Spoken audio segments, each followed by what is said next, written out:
Enregistreur déjà. Et donc je vais y aller pour vous décrire un petit peu les cours dont je serai responsable. En principe, j'ai 7 cours dont je suis responsable formellement. Et donc je vais faire une traversée panoramique de ces 7 cours maintenant, pour que vous ayez une idée de ce à quoi vous devez vous attendre. Bon, c'est une vision panoramique, mais accrochez-vous parce que c'est important d'avoir cette vision panoramique comme point de repère. Imaginez que c'est peut-être un petit peu une table des matières que je vous propose de ce que je vais vous donner comme matière, et donc c'est important que vous puissiez vous repérer. Voilà, alors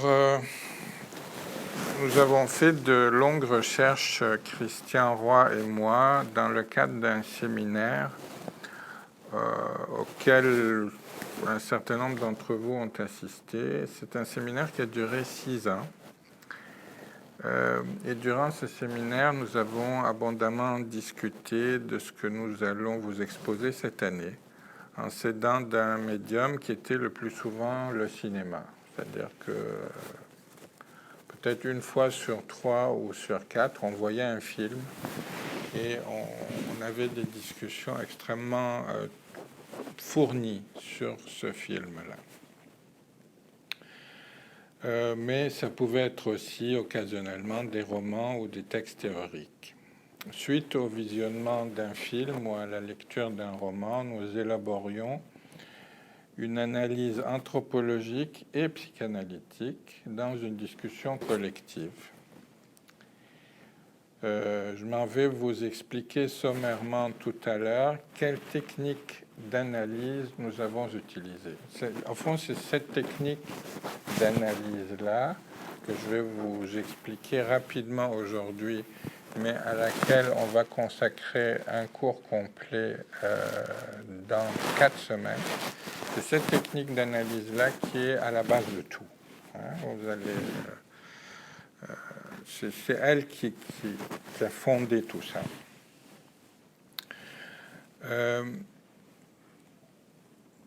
Ce séminaire a fait suite, le séminaire donc de 6 ans a fait suite à un autre qui a duré 8 ans, durant lequel nous avons écouté les 8 séminaires de Lacan dont il reste des enregistrements. Encore un séminaire où il y a un médium unificateur qui est l'enregistrement, à partir duquel nous exercions la même technique particulière d'écoute. Donc on essayait, tant bien que mal, avec la voix de Lacan et la pensée de Lacan, de procéder à des découpages comme ceux qu'on a fait sur le cinéma par la suite. Mais peut-être devrions-nous nous présenter. Christian, qui n'est pas là, il est en Europe cette semaine, mais il sera là la semaine prochaine. C'est lui qui est responsable du prochain cours. Christian est historien des mentalités. Il a un PhD de l'université McGill et s'intéresse énormément à l'évolution de la pensée humaine, aussi bien qu'à l'évolution des institutions que cette pensée a produites.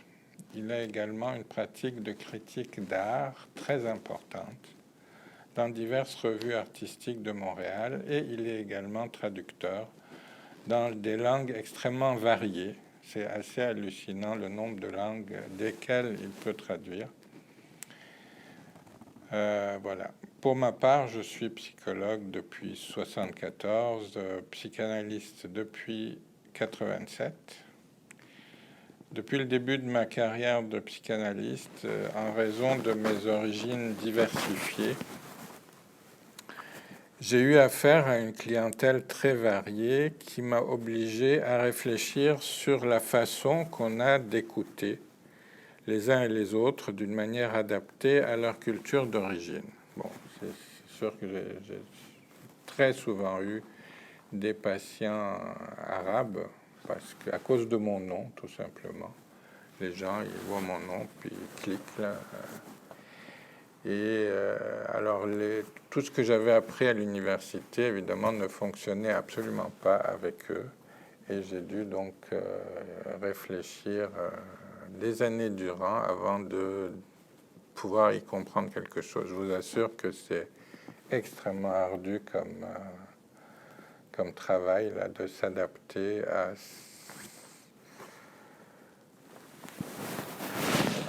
cet univers culturel. Enfin, par la suite, je vous expliquerai là, tout le processus là, de reconversion, si vous voulez, de ma pensée que j'étais obligé de faire. Mais tout viendra en temps et lieu. J'ai également dû réfléchir au concept de la psychanalyse dont je venais de faire l'apprentissage au début de ma carrière. J'ai travaillé bien sûr sur Freud, mais j'ai longtemps travaillé sur Lacan. Et mon souci a été de vérifier dans quelle mesure les concepts de la psychanalyse étaient généralisables à d'autres cultures que celles disposant d'un état de droit, comme on a l'habitude de le dire. La psychanalyse ne peut s'exercer que dans les états de droit. Et bon, comment ça se fait? Pourquoi les malheureux Arabes qui viennent me voir ne peuvent pas supporter la psychanalyse? Pourquoi c'est si difficile pour eux? En tout cas. Puis un jour, je suis tombé sur une phrase de Lacan disant que chaque concept de la psychanalyse était marqué par le temps et le lieu où il avait été produit. Cette phrase m'a servi de point de départ à une réflexion sur les rapports que pouvaient entretenir les concepts de la psychanalyse et le terreau historique et géographique qui les a fait émerger. Ce fut un travail long et difficile. Heureusement que mon collègue Christian était là. Il a bien voulu collaborer avec moi et il m'a donné comme sa garantie d'historien que mes réflexions ne se faisaient pas dans le vide. Alors on a fait tandem. C'était très intéressant. Donc il a bien voulu collaborer avec moi pendant plus de 6 ans pour faire ce travail de critique de la psychanalyse. Nous nous sommes aperçus très rapidement que l'œuvre de Freud était issue d'une époque de l'histoire de l'Europe absolument cruciale, celle où les anciens empires centraux ont été évincés de la surface de l'histoire pour être remplacés par des régimes républicains. Alors, je ne sais pas si vous êtes au courant de l'histoire de l'Europe, mais il y avait comme 5 empires. Il y avait l'Empire ottoman, il y avait l'Empire austro-hongrois, il y avait l'Empire allemand, il y avait l'Empire russe, l'Empire tsariste, et il y avait l'Empire britannique. Alors, en quelques années, 4 de ces 5 empires se sont écroulés pour ne laisser debout que l'Empire britannique. Et encore, cet Empire britannique, il n'en reste que peu de choses par rapport à ce qu'il était, puisqu'il y a eu le phénomène de décolonisation. Mais l'Empire britannique a gardé une structure impériale, alors que tous les autres empires qui se sont écroulés n'ont pas gardé la structure impériale et sont devenus de façon générale des républiques laïques et nationalistes. Nous avons donc travaillé sur la façon dont cette période historique particulière avait réussi à produire Freud, et comment Freud avait mis en valeur l'esprit de cette époque, ainsi que le déclin de l'esprit de cette époque. C'est-à-dire que Freud, lui, il est issu de l'Empire austro-hongrois. Il est un pur produit de l'Empire dans son déclin. Et il a parfaitement pu suivre cette période historique et en faire des œuvres particulièrement intéressantes qui reflètent l'esprit du temps. Nous avons ensuite travaillé sur Lacan et sur la période historique qui a fait naître Lacan. Lacan est né en tant que penseur dans les années 30, en même temps que le nazisme, la mécanique quantique et la crise économique. Lacan est né en tant que penseur en même temps que la disparition prochaine des Juifs et des Roms de la surface de l'Europe. Nous verrons durant le cours dans quelle mesure Lacan est le produit de cette époque, qui a vu disparaître du tissu social européen toutes les formes de liens communautaires. Lacan a adapté la psychanalyse à cette nouvelle réalité sociologique et historique. Donc, grosso modo, si vous voulez, Freud, c'est le moment où les empires s'écroulent politiquement, et Lacan, c'est le moment où tout l'aspect anthropologique qui était soutenu par la structure impériale s'écroule aussi. Donc, du temps de Freud, il y a un écroulement politique de la structure impériale qui soutient l'existence des communautés. Et quelques années plus tard, ce sont les communautés elles-mêmes qui disparaissent. Donc l'aspect anthropologique de l'Europe qui disparaît à peu près du temps de Lacan.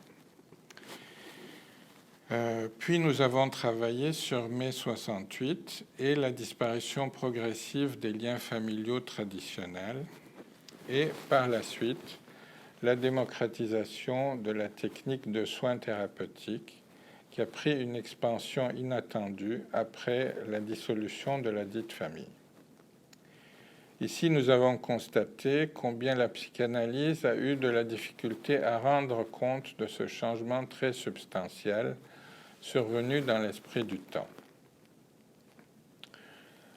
C'est pour corriger au fond cette situation, pour adapter la psychanalyse à la démocratisation de la psychothérapie, que nous avons entrepris ce travail. En somme, ce que je soutiendrai, c'est qu'il y a eu démocratisation de la psychothérapie, si je peux dire. Les bureaux de psy se sont remplis massivement il y a 30-40 ans, là. Mais la psychanalyse est restée un peu insensible à ce changement-là. Et elle est restée un peu élitiste. Elle a gardé le caractère élitiste de ses origines. Alors bon, on en reparlera. Nous avons également traversé la difficulté qu'il y avait à adapter la psychanalyse au monde non occidental. Nous avons donc repéré dans la psychanalyse les caractéristiques qui font d'elle une discipline très occidentalisée. Et nous avons donc réfléchi sur la façon de désoccidentaliser la psychanalyse. Un des aspects les plus importants qui rendait la psychanalyse très occidentale est le fait que depuis Lacan, elle ne considérait plus comme pertinent l'espace intersubjectif. La psychanalyse depuis Lacan s'est centrée sur l'individu et a renoncé à l'espace en question, l'espace intersubjectif. Même si Lacan, à une certaine époque, reconnaissait l'existence de cet espace intersubjectif, mais par la suite, il l'a écarté. La psychanalyse depuis la... Ah oui, ça je viens de le dire. De plus, depuis Lacan, on a également renoncé à la dimension anthropologique que chérissait tant Freud. Même dans la psychanalyse anglophone, la dimension anthropologique est restée très secondaire. C'est donc pour adapter la psychanalyse à d'autres cultures que la culture occidentale que nous avons considéré que l'espace intersubjectif devait être un espace de travail en tant que tel. Et nous l'avons nommé espace anthropologique parce qu'il fonctionnait comme les mythes et qu'on n'avait pas de raison de nommer cet espace différemment de l'espace qui est l'objet de la discipline anthropologique. Alors, si vous voulez, on a comme... on a ressuscité l'idée qu'il y avait un espace intersubjectif et que cet espace intersubjectif devait être traité comme tel à partir de la psychanalyse, mais aussi de l'anthropologie. Concernant la formule de présentation de ce cours, il sera constitué de 4 temps qui vont alterner de façon cyclique. Le premier temps sera historique. Il va décrire l'évolution des mentalités durant le XXe siècle. Ce premier temps sera pris en charge par Christian, dont c'est la spécialité puisqu'il est historien des mentalités. Le deuxième temps sera anthropologique et psychanalytique. Il sera pris en charge par moi-même. Je vais déployer les concepts psychanalytiques sur l'arrière-plan que m'aura aménagé Christian la semaine précédente. Je vais à l'occasion prendre quelques libertés par rapport à cette formule, puisqu'il m'arrivera de coller à la cohérence d'un système ou à la complexité d'un concept plutôt qu'à son rapport à l'évolution historique. Donc, je vais me repérer par rapport à l'histoire, mais je vais quand même fignoler chaque cours autour d'un thème précis. Le troisième temps sera clinique. Nous analyserons collectivement des cas cliniques à partir de la technique d'analyse que je vais vous expliquer dès le premier cours. Vous pourrez apporter des cas cliniques avec lesquels vous avez eu affaire et on essaiera de les traiter par la technique d'analyse que j'ai évoquée. Le quatrième temps sera cinématographique. Nous assisterons à un film ensemble, puis nous prendrons le temps de l'analyser selon la technique submentionnée. Il n'est pas sûr que nous puissions projeter des films dans ce local. On aura peut-être recours à un autre local, le cas échéant. Non, c'est possible. C'est possible? Oui. Il y a déjà un système de projection de film dans le local aussi. OK. Ouais. D'accord, on va essayer là. Alors, le quatrième temps accompli, nous allons faire comme le moteur à explosion. Nous allons revenir au premier temps. Nous répéterons ce cycle de 7 à 8 fois environ pour compléter 30 semaines. Telle est donc la structure générale du cours. On fera circuler à chaque fois une feuille de présence. Je ne crois pas que ce sera nécessaire.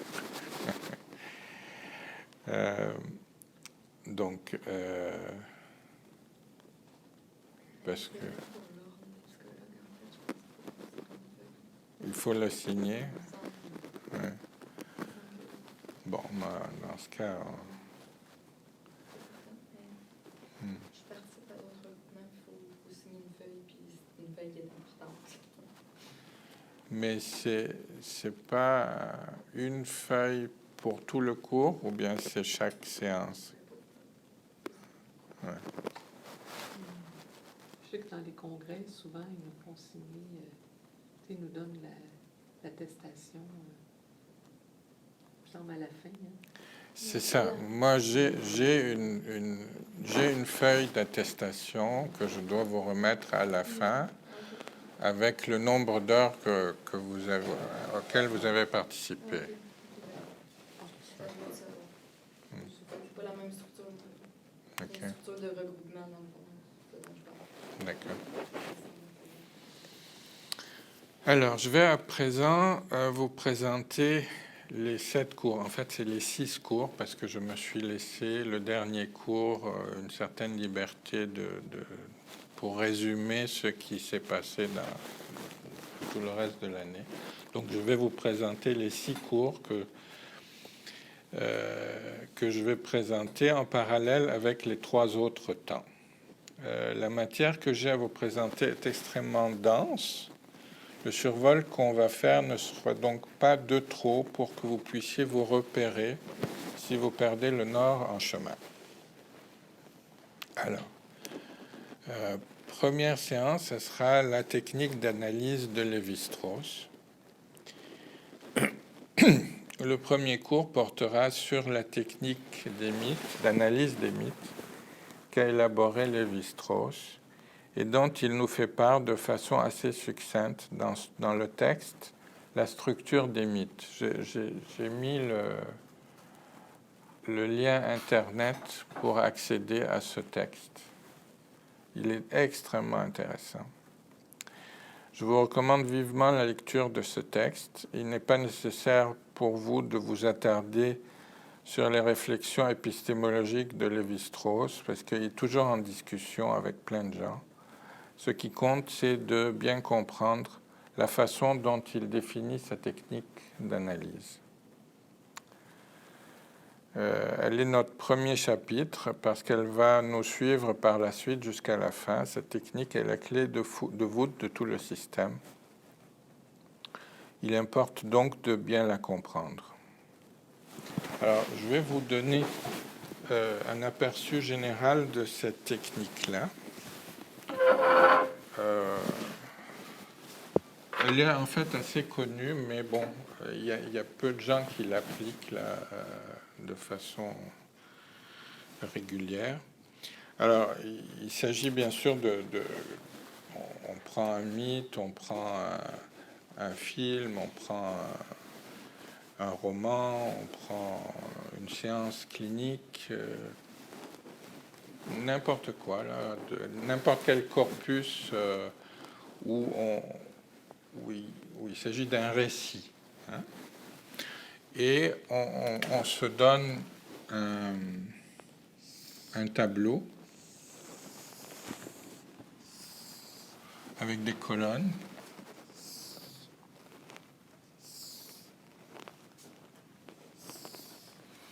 et des lignes.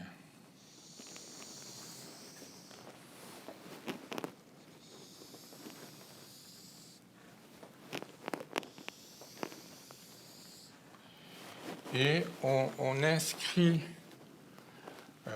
le récit dans ces cases successivement en prenant garde à ce que, enfin, mettons, je dois dire, on doit subdiviser le récit en parties et chacune des parties va aller dans une case, mais en écrivant les parties du récit dans chacune des cases, il faut bien faire attention que les parties de récit qui sont dans la même colonne soient des parties de même nature. Hein? Donc il faut que la partie de récit A1 ressemble au niveau de la structure à la partie A2, à la partie A3. De la même façon qu'ici, on retrouvera B1 qui ressemblera, peut-être qu'il n'y aura pas de B2, mais qu'il y aura un B3. Et ainsi de suite. Hein, Alors, quand on a fait ça avec un mythe particulier, on s'aperçoit qu'il y a des régularités qui apparaissent et on a des colonnes sont dans un même rapport entre elles que les cases qu'il y avait. Et on a ainsi dégagé les signifiants oppositionnels essentiels du mythe. C'est-à-dire chaque colonne va nous représenter un signifiant et chaque colonne va être en rapport avec la colonne voisine dans le récit et va représenter un autre signifiant qui, mettons que on va l'appeler S1 et S2. Donc chaque colonne est un signifiant. Et ainsi de suite. Voilà, alors c'est très général. Je ne vous en dis pas plus aujourd'hui, mais si vous lisez le texte de Lévi-Strauss, c'est très clair, c'est très bien décrit. Et c'est extrêmement performant quand on l'applique, pas seulement sur les mythes, quand on l'applique au cinéma, les séances de thérapie, les romans, les films, en tout cas. Avec les méthodes projectives aussi, il me semble que ça serait intéressant. Oui, parce que ça pourrait... l'idée d'un tableau, là, c'est très performant. Et le mot signifiant, est-ce que vous pouvez le détailler pour... Il y aura un cours qui va être consacré à ce concept-là.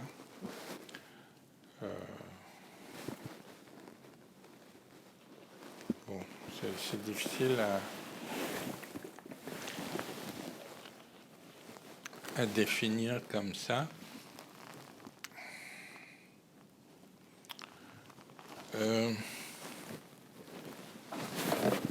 Comment on peut définir un signifiant? Ça veut dire quelque chose. Oui, c'est quelque chose qui signifie. En fait, je ne veux pas vous faire toute l'histoire du concept de signifiant, parce que ça commence avec Ferdinand de Saussure en 1905, là, le cours de... et puis ça va jusqu'à Lacan et tout ça. Donc, je pense qu'il y a un endroit où non, c'est pas dans ce texte-là où j'en parle. On peut dire qu'un signifiant, c'est un événement psychique. Enfin, si vous voulez, à la fin du parcours du concept de signifiant, moi je dirais que le signifiant, c'est un événement psychique ou somatique qui est identifiable, aussi petit soit-il, dans la psyché ou le corps de quelqu'un. C'est à peu près comme ça que je le définirais, mais bon, il y a sûrement des... On pourra facilement me contester cette définition que je...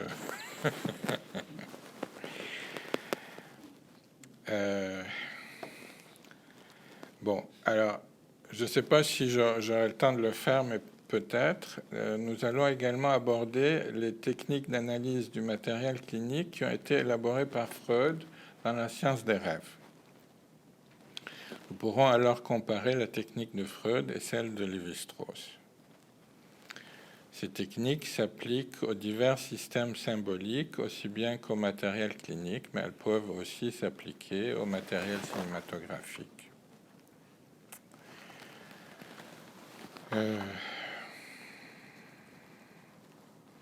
Disons que ce que j'aimerais préciser, c'est que le tableau que j'ai là, il permet de dégager les signifiants. Mais une fois qu'on a dégagé les signifiants, il reste à formuler l'interprétation. L'interprétation n'est pas faite là. Simplement, les signifiants sont dégagés. Et on peut restituer les signifiants au patient sans nécessairement faire d'interprétation. Ça, c'est très faisable. On n'est pas obligé de faire une interprétation, mais c'est possible. Alors, Lévi-Strauss a élaboré cette technique en l'appliquant à des systèmes symboliques. Hein. Je ne sais pas si vous connaissez ce que c'est un système symbolique. C'est l'ensemble des signifiants dans une tribu ou dans un ensemble tribal donné. Hein. C'est dans un espace géographique donné. Donc, un système symbolique, c'est un ensemble de signifiants qui s'opposent les uns aux autres et qui constituent un ensemble autonome. C'est important de savoir que les signifiants ne se tiennent pas debout tout seuls. Il faut absolument qu'ils soient en opposition avec d'autres. Hein, avec ces systèmes symboliques, on constitue des récits mythiques, des récits de rêve, des récits de vie, des récits romancés ou des récits cinématographiques. Hein. Notre travail consistera à apprendre à dégager de ces récits les signifiants oppositionnels qui se manifestent avec insistance dans le récit. Ces signifiants dégagés, il reste toujours à formuler l'interprétation qui ouvre à la compréhension. Il s'agit à ce moment de repérer la subjectivité qui a mis en valeur cette opposition de signifiants et ce qui l'a motivé à le faire. Donc, on a une opposition de signifiants qui est dégagée du récit clinique ou du récit cinématographique, peu importe. Alors, une fois qu'on a dégagé cette opposition de signifiants, il faut introduire une certaine subjectivité là-dedans, puisque c'est cette subjectivité qui a produit ou qui a mis en valeur cette opposition de signifiants. Voilà. Voilà, c'est très général, mais bon, on va rentrer dans le détail lors du premier cours. Le deuxième cours va porter sur totem et tabou. C'est un texte que j'ai travaillé sous toutes ses coutures. Donc le deuxième cours, 4 séances plus tard, portera sur l'ultra célèbre ouvrage de Freud, Totem et tabou. Il s'agit dans cet ouvrage de la horde primitive. La plupart des psychanalystes ont compris ce mythe comme étant lointain, y compris Lacan du reste, sans prise sur la réalité. Je vais aborder l'ouvrage de Freud d'une toute autre façon. Je vais vous montrer comment la horde primitive est au principe de la structure politique. Freud va conserver cette structure lorsqu'il écrira Psychologie collective et analyse du moi. La structure du repas totémique et la structure des collectivités qu'il décrit dans ce texte sont identiques. C'est une structure pyramidale. Donc donc on a le père de la horde qui se fait bouffer comme ça par tous ses fils, hein, dans Totem et tabou. Et quand on va dans psychologie collective et analyse du moi, on a la même structure pyramidale, excepté que ce qui est bouffé du père de la horde, c'est un élément d'identification. Hein, donc on a tous les fils qui bouffent cette fois un élément d'identification. Donc c'est la même structure.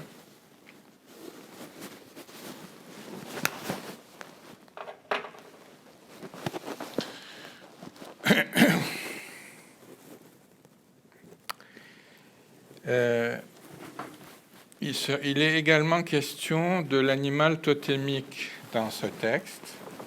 Je vais profiter de la réflexion de Freud, de la mise en exergue qu'il fait de l'animal totémique pour détourner l'ouvrage de sa destination ultime. Je vais mettre en évidence l'animal totémique comme brique principale de la construction de la vie collective. Nous verrons comment l'animal totémique est la première marche de l'échelle qui va de la nature à la culture. Nous prendrons ensuite cette première marche, puis nous montrons l'échelle tout entière qui va du stade le plus primitif au stade le plus avancé de la civilisation. Il n'y a pas de différence qualitative dans cette progression du primitif au moderne. C'est du même tonneau et c'est la même marche qu'il faut gravir à chaque fois. Nous verrons comment l'animal totémique va progressivement devenir la monnaie. L'animal totémique serait l'embryon de la monnaie par la suite. Donc c'est en ce sens que l'animal totémique est une brique essentielle au passage de la nature à la culture, si vous voulez. Bon. Le troisième cours va porter sur la structure du comportement religieux. Alors, grâce à cette démarche qu'est l'animal totémique, nous allons réussir à construire la structure générale du phénomène religieux qui fera l'objet de notre troisième cours. Nous verrons comment se construit le lien avec les divinités et en particulier la structure du monothéisme. Cette structure va nous permettre de comprendre comment fonctionne le comportement religieux et comment le comportement religieux a structuré la civilisation. Puis nous aborderons la façon dont le christianisme s'est démarqué de cette structure générale, comment le christianisme a décrit de façon assez étonnante le dépassement du phénomène religieux. Je vais vous donner une vue générale aussi de ça.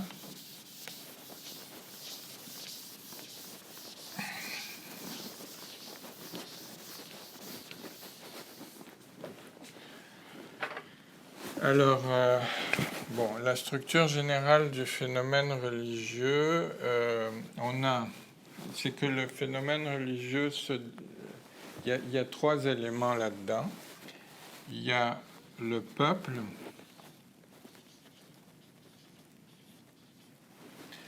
il y a le prophète,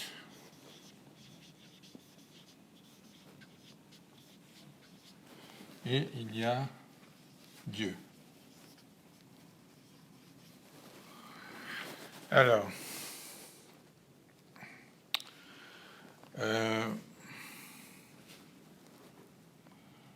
entre les trois, il y a un phénomène que j'appelle de prélèvement.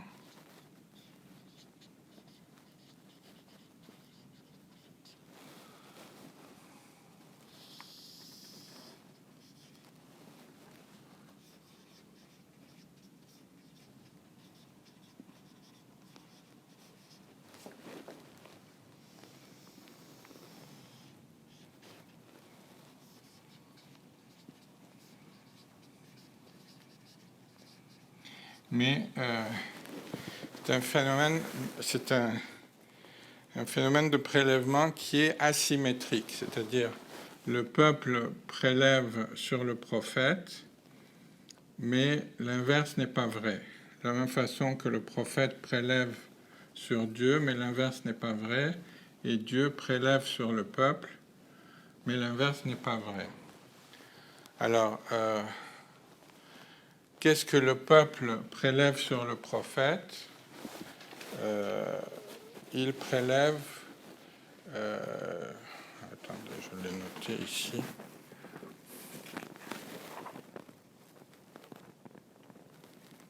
Non, je ne l'ai pas noté.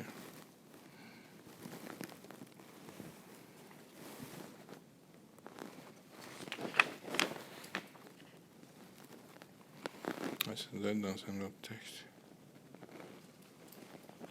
Bon. Il prélève les signes imaginaires, les signes identitaires, si vous voulez, auprès du prophète. C'est-à-dire, le prophète lui fournit la façon dont imaginairement il va se présenter. Bon, aujourd'hui, c'est particulièrement avec la charte des valeurs, on sait très bien maintenant ce que c'est que l'importance que peut avoir les signes imaginaires de l'identité religieuse. Et ces signes identitaires viennent du prophète, de la même façon que le système symbolique, il vient du prophète. Donc le peuple prélève du prophète la façon dont il se présente et la façon dont il pense. Le prophète prélève sur Dieu les tables de la loi, comme Moïse, ou bien le Coran. Alors c'est un prélèvement que le prophète a fait sur Dieu. Alors, ce que Dieu prélève sur le peuple, c'est la partie la plus importante qui devrait nous intéresser.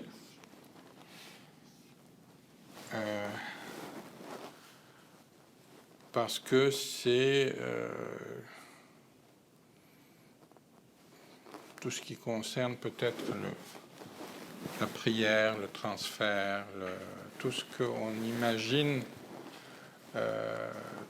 devoir continuellement adresser à Dieu, que ce soit de façon consciente ou de façon inconsciente.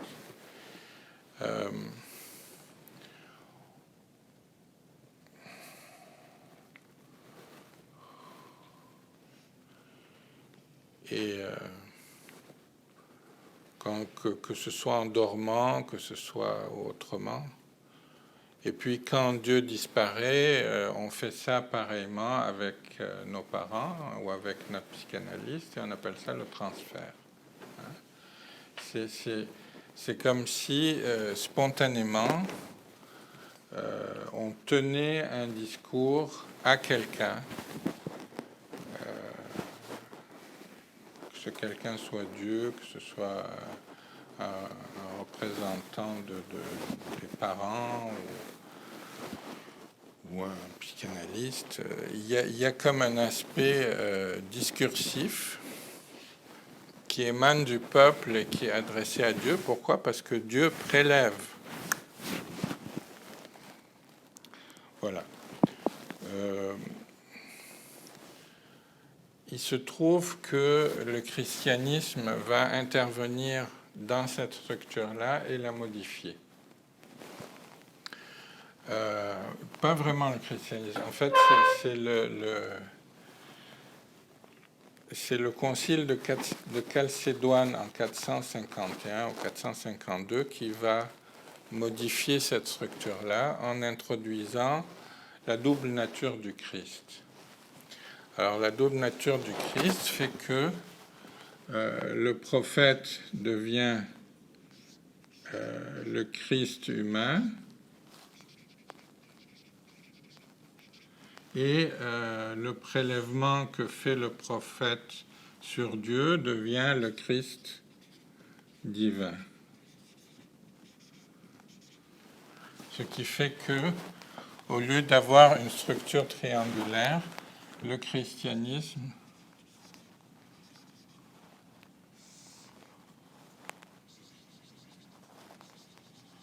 a une structure longitudinale.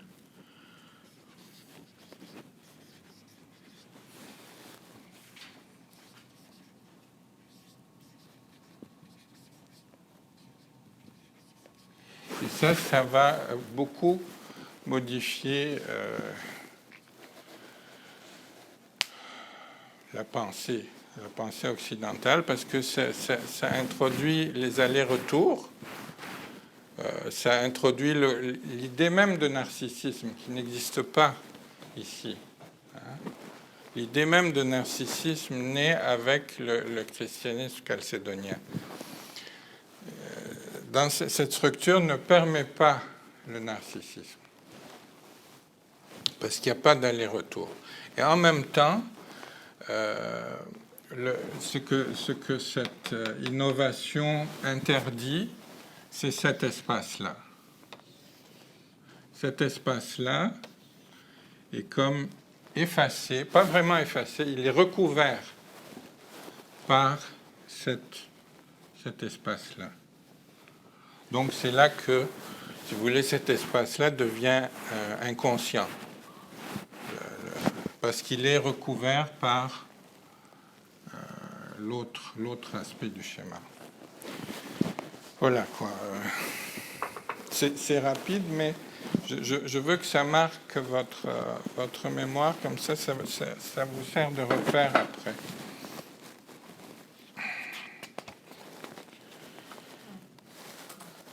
Oui, vous avez énormément de questions, des centaines, je sais.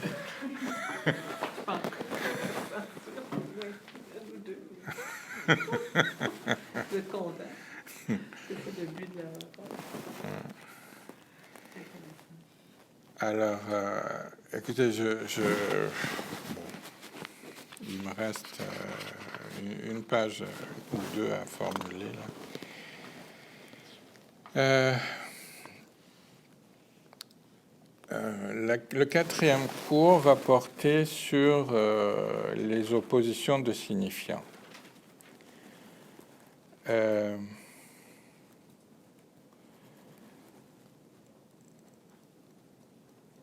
Bon, nous verrons comment la structure du comportement religieux se reflète dans la structure du psychisme et comment la christianisation du phénomène religieux va se traduire par une narcissisation des structures psychiques. Nous verrons comment les théories psychanalytiques peuvent s'insérer dans le double schéma du monothéisme et de la christianisation du monothéisme. Nous travaillerons également sur la structure des oppositions de signifiants. Nous verrons comment les signifiants qui ont une structure obligatoirement tridimensionnelle sont eux aussi amenés à un état binaire et comment dans cet état binaire ils finissent par rupturer. Alors, un exemple peut-être de signifiant, le signifiant homme-femme, par exemple. Les deux signifiants homme-femme, c'est les plus connus. Hein. Alors, on va dire ça c'est l'homme et ça c'est la femme. Bon. Alors, il y a un certain état, si vous voulez, du psychisme où l'homme et la femme sont dans ce rapport oppositionnel. Pourquoi ils sont dans un rapport oppositionnel? Parce qu'ils ont des points communs. Et les points communs entre les deux signifiants les obligent à essayer sans cesse de se démarquer l'un de l'autre. C'est pour ça qu'il y a opposition.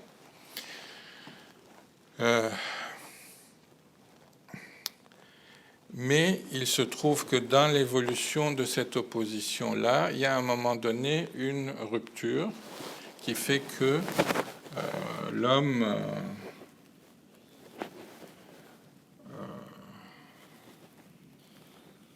se distingue de la femme. Et on finit par dire que l'homme a une essence différente de l'essence féminine, alors que avant on essayait de se définir. Moi je ne suis pas toi, toi tu n'es pas moi, moi je fais ça, toi tu ne fais pas ça, etc. Donc, si vous voulez, ces deux états des signifiants, celui-ci oppositionnel et celui-ci séparé, transforment radicalement le psychisme, ou en tout cas les aspects du psychisme qui sont en rapport avec ces signifiants-là. Hein. Alors on peut parler de n'importe quel signifiant, on peut parler de la lumière et l'obscurité, on peut parler grand, petit, toutes les oppositions de signifiants peuvent connaître ces deux états, un état oppositionnel et un état séparé. On verra ça le moment venu.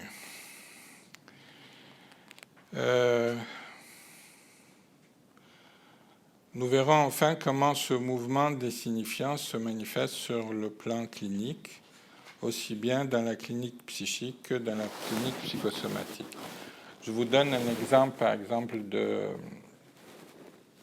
cas où une opposition de signifiants a eu un effet psychosomatique chez une personne qui un jour est arrivée avec un éblouissement énorme dans les yeux. Hein, elle n'était plus capable de... La moindre petite lumière avait un effet d'éblouissement absolu sur elle. Et il lui fallait absolument qu'elle reste dans l'obscurité la plus totale. Pas forcément pour les deux yeux, mais pour un seul œil. Et bon, alors, cette personne, je lui avais fait... enfin, on avait travaillé autour de l'opposition signifiante lumière-obscurité. Et pour son cas, au moment où elle a eu cet éblouissement, la lumière et l'obscurité s'étaient distinguées. Hein.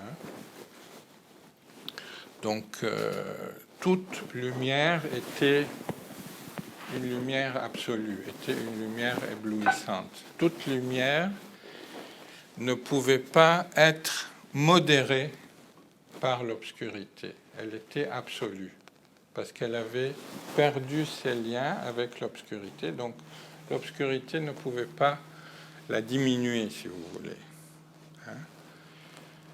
Et donc là, on a affaire à un phénomène psychosomatique qui est en réalité un phénomène purement psychique, purement d'origine signifiante. Hein? Il y avait, dans l'éblouissement que cette femme éprouvait, il n'y avait rien de somatique. C'est ça qui est formidable, hein? C'est ça qui est extraordinaire. Et puis, bon, il a suffi qu'on en parle pour que le phénomène disparaisse. Donc, bon, je ne dis pas que c'est la preuve que c'était ça la bonne interprétation, mais bon, on est toujours pris là-dedans.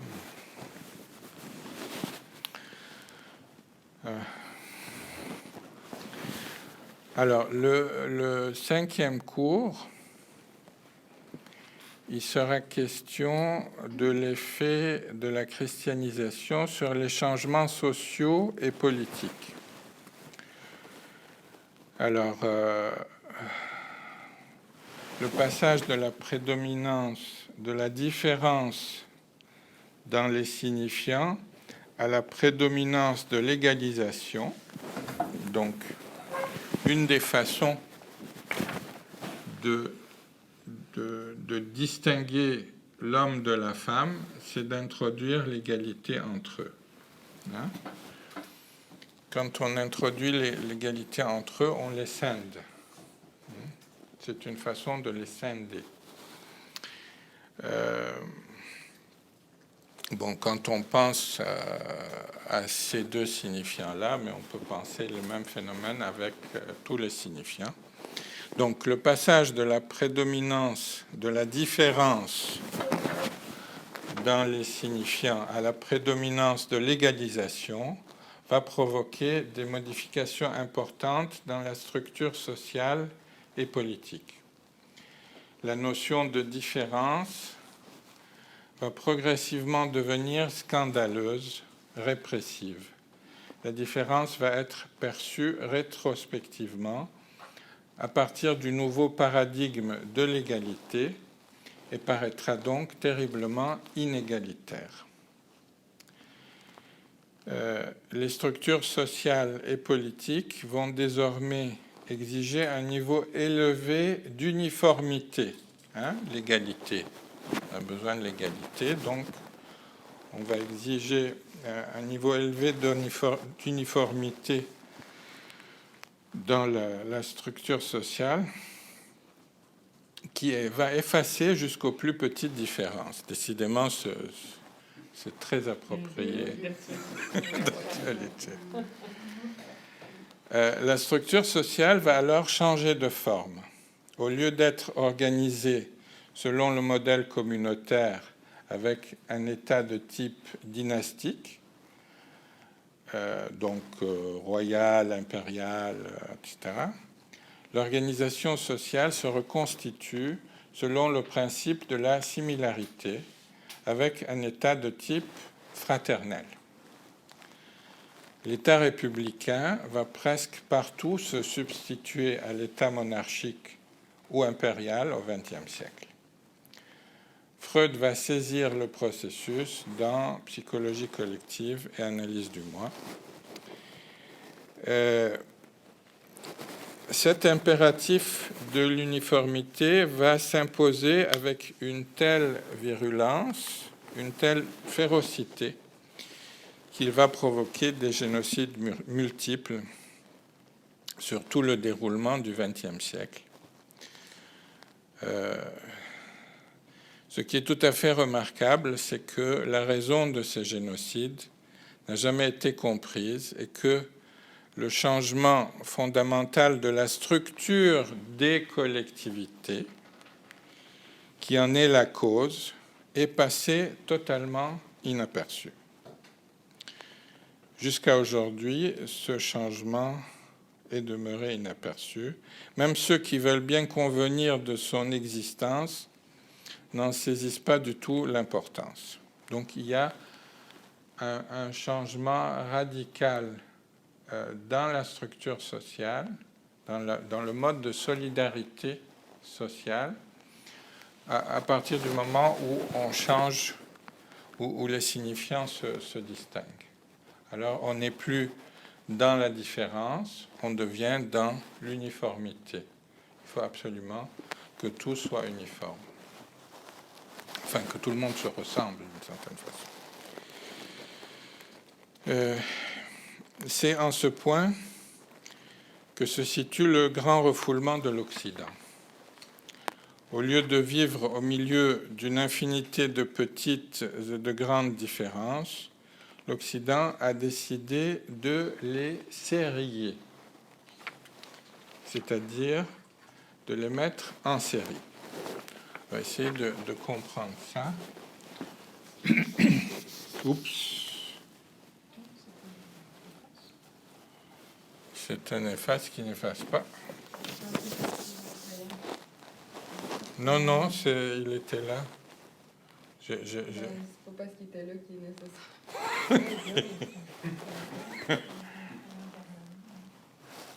C'est ça, je trouvais aussi qu'il n'y avait pas l'air d'un crayon pour écrire sur un tableau, mais... Oui, c'est ça, parce que l'autre, on va y aller. Wow, permanent marker.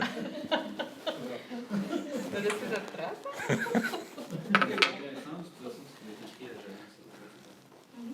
Super bon. Ça va me pousser votre séminaire. Voilà. Oui, sauf que là, c'est moi qui vais être responsable du tableau. Ah, ok, c'est toi qui es responsable. Non, C'est sûr que moi. c'est pas ça, c'est parce que vu que la réservation est là. Oui, ça. On va essayer avec de l'eau. Je pense pas que ça va marcher, surtout si c'est marqué permanent marker dessus. Enfin, on va essayer sur un petit coin.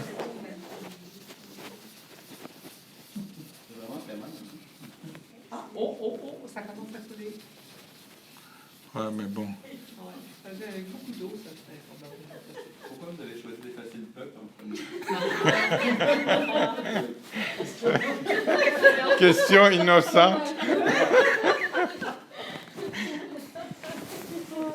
Mais c'est qui le débile qui a mis un permanent marker sur le bord d'un tableau effaçable?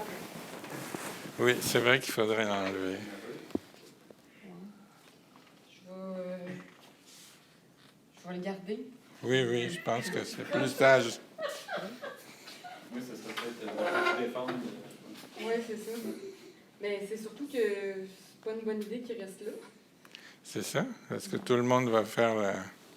Je trouvais que ça écrivait très bien. Ah oui, mais lui aussi, t'es content. On voit plus, l'autre, Sauf que là, vous ne pourrez plus écrire. Oh, je veux m'arranger. Non, mais je veux dire, pour ce soir, est-ce que vous aviez besoin d'écrire encore?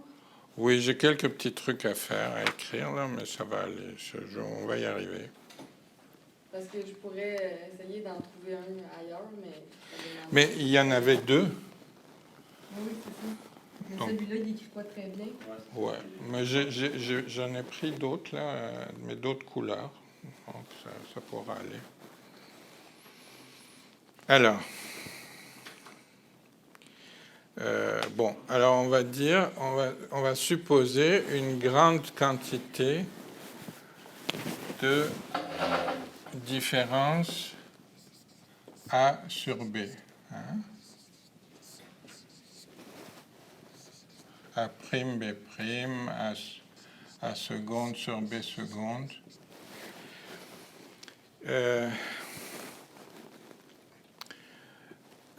L'Occident a décidé de mettre tous les A dans un ensemble grand A.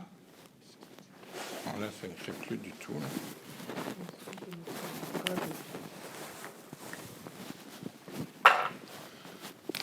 Alors, on a un ensemble ici, grand A, dans lequel on va mettre tous les petits A. Et un ensemble grand B, dans lequel on va mettre tous les petits B.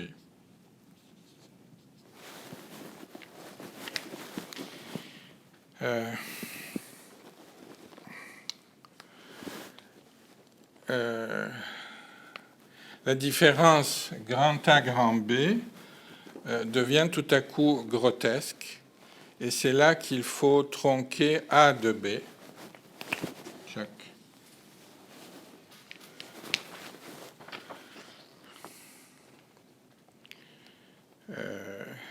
Et les maintenir indéfiniment séparés.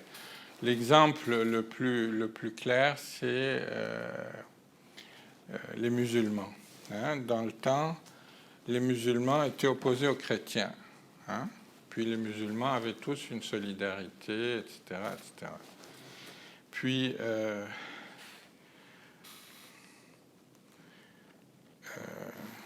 donc, parmi les musulmans, il y avait un sunnite, un chiite qui se voisinaient, puis un autre sunnite et un autre chiite qui se voisinaient, puis un, etc.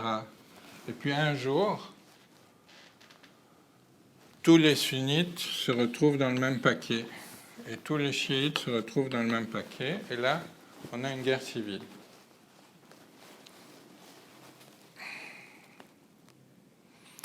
Cette formule est la formule des refoulements. Pour ceux qui ont lu Foucault, l'histoire de la folie à l'âge classique, ils y reconnaîtront le grand enfermement qu'à partir de 1625 a séparé la société de ses déviants. Puis, à l'intérieur de ces déviants, ceux qui relèvent du soin thérapeutique, ceux qui relèvent de la charité et ceux qui relèvent de la punition. Rappelez-vous le geste de Pinel en 1789, qui est allé dans les hôpitaux généraux pour libérer, en guillemets, les fous, pour les rassembler dans les asiles. Il en a été de même au XXe siècle. Les Turcs ont été séparés des Arméniens. C'était le premier grand génocide du XXe siècle, c'est le génocide des Arméniens. Les Allemands ont été séparés des Juifs allemands. Puis les Juifs ont été séparés des non-Juifs en Israël. Et puis les chrétiens ont été séparés des musulmans. Si bien que moi, qui suis chrétien, j'ai plus pu vivre parmi les musulmans dans mon pays, parce que, voilà, c'est comme ça. J'ai dû rejoindre mes collègues chrétiens au-delà de l'Atlantique qui sont vous. Hein? C'est ça qui est curieux. Voilà. Alors que je ne vous connaissais pas, je connaissais mes voisins qui étaient musulmans. Pourquoi? Qu'est-ce qui s'est passé pour que je doive quitter mon voisin musulman et me retrouver avec des chrétiens que je ne connais pas? C'est les phénomènes, c'est les signifiants qui font ça. C'est ça qui est extraordinaire. Personne ne décide ça, c'est le mouvement des signifiants. Enfin, c'est ça que je vais tenter de vous expliquer par la suite. Alors, les Tutsis, des Hutus, etc. Et à peine les musulmans ont-ils été suffisamment distingués des chrétiens, il a fallu inventer une nouvelle querelle au sein des musulmans entre sunnites et chiites, ainsi de suite. Il en a été de même de l'homme qui est séparé de la femme. Hein. Le mariage est devenu presque honteux. Hein. Je veux dire, les gens qui se marient, quasiment, ils doivent le faire en secret. Le père est séparé du fils. L'obéissance au père ne se pratique qu'en très grande discrétion. J'en sais quelque chose. J'ai des enfants qui, pour m'obéir, doivent le faire à mon insu. Hein, parce que s'ils montrent qu'ils m'obéissent, ça ne va pas. Hein, ils auraient un trop grand lien avec moi qui est intolérable. Le maître est séparé de l'élève. L'enseignement et la pédagogie deviennent aussi des actes intimes que l'on pratique avec des appareils interactifs, hein, parce que les signifiants maître-élève ont été aussi séparés par l'égalité. Ces ruptures ont des conséquences incalculables et souvent incroyablement dévastatrices. Le plus étonnant est qu'elles ont lieu d'une façon totalement inconsciente. Il y a pourtant là un effet domino qui devrait attirer l'attention. Malheureusement, c'est un processus qui a lieu à la racine de la conscience. Ces ruptures sont pour la conscience normale, naturelle, et il ne lui viendrait jamais à l'esprit que les choses puissent être différentes. Hein, quand les signifiants rupture, on ne s'en rend pas compte. Je veux dire, c'est tout à coup normal que les sunnites se battent contre les chiites. Pourquoi diable, hein? Pourquoi c'est normal que les sunnites se battent avec les chiites alors qu'il y a 10 ans, ils étaient les meilleurs amis du monde et qu'ils n'ont pas de raison particulière de se battre? C'est ça qui est étonnant. C'est qu'il n'y a pas de raison de se battre. Et pourtant, on se bat avec une férocité extraordinaire.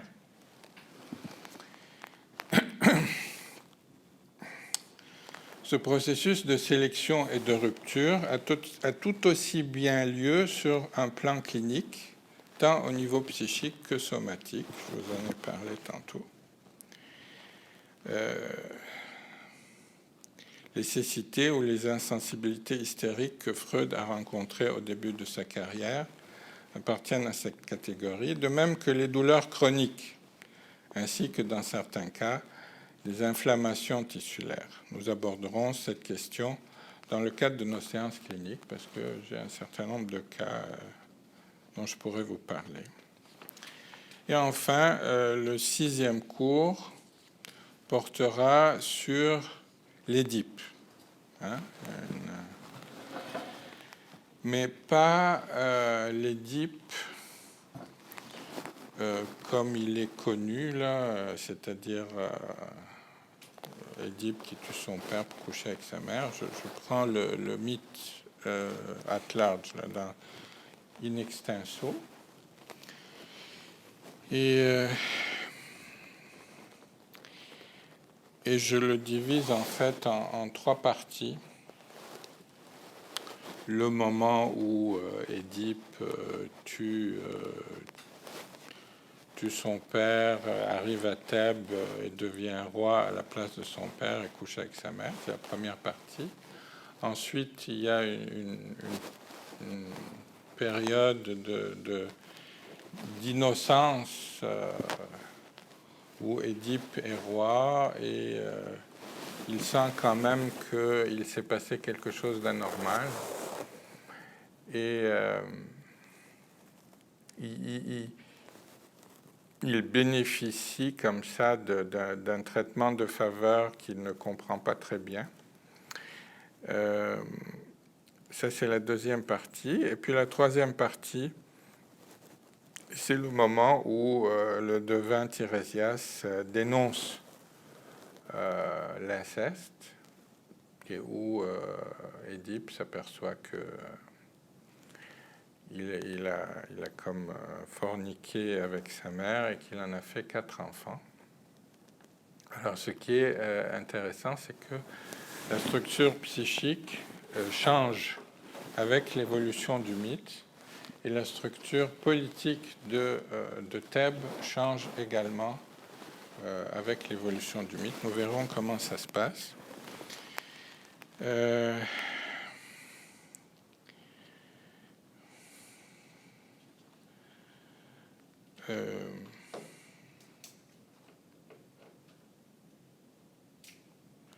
Oui, bon, voilà, c'est tout.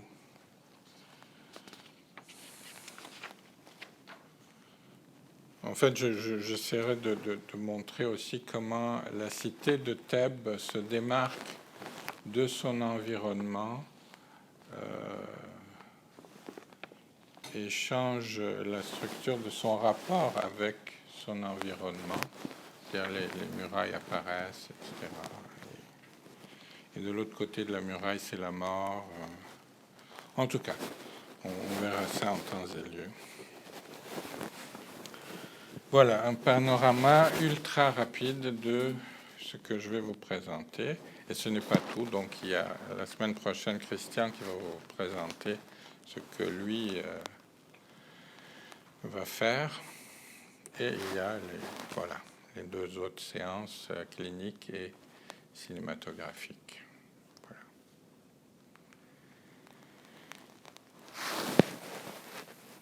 Je vous ai essoufflé. Il